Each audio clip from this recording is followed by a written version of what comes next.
അസ്സലാമു അലൈക്കും വറഹ്മത്തുള്ളാഹി വബറകാതുഹു.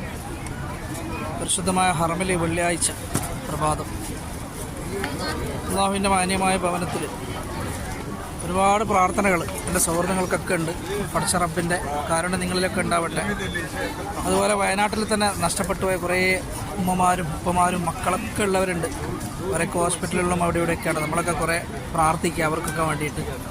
അവർക്കൊക്കെ അള്ളാഹു മനസ്സിന് സമാധാനം നൽകട്ടെ. ഓരോ കാഴ്ചകൾ കാണുമ്പോൾ വളരെ പ്രയാസകരമാണ്. എന്നാൽ ഈ വെള്ളിയാഴ്ചയുടെ മഹത്വം കൊണ്ട് പടച്ചവന് അവരുടെ എല്ലാ മുസീബത്തുകളും അള്ളാഹു നീക്കി റാഹത്തുള്ള ജീവിതം നൽകട്ടെ. നഷ്ടപ്പെട്ടു പോയ കുടുംബങ്ങൾക്കൊക്കെ അവരന്വേഷിച്ച് നടക്കുന്നവർക്കൊക്കെ അവരൊക്കെ പെട്ടെന്ന് തിരിച്ചു കിട്ടട്ടെ എന്ന് പ്രത്യേകമായിട്ട് പരിശുദ്ധ ഹറമിൽ ദുആ ചെയ്യുകയാണ്. ഏതായാലും ഈ മുഹറം 27 ഓഗസ്റ്റ് 2-ാം തീയതി വെള്ളിയാഴ്ച പ്രഭാതം അള്ളാഹു ഒരുപാട് അനുഗ്രഹങ്ങൾ തന്ന ഒരു പ്രഭാതമാക്കി നമുക്ക് എത്തിച്ചേരട്ടെ. പഠിച്ചാൽ കാർമയൊക്കെ ഉണ്ട് കേട്ടോ. ചെറിയൊരു മയക്കൊക്കെ ചാൻസ് ഉണ്ടെന്ന് തോന്നുന്നു. നിങ്ങളൊക്കെ ദുആ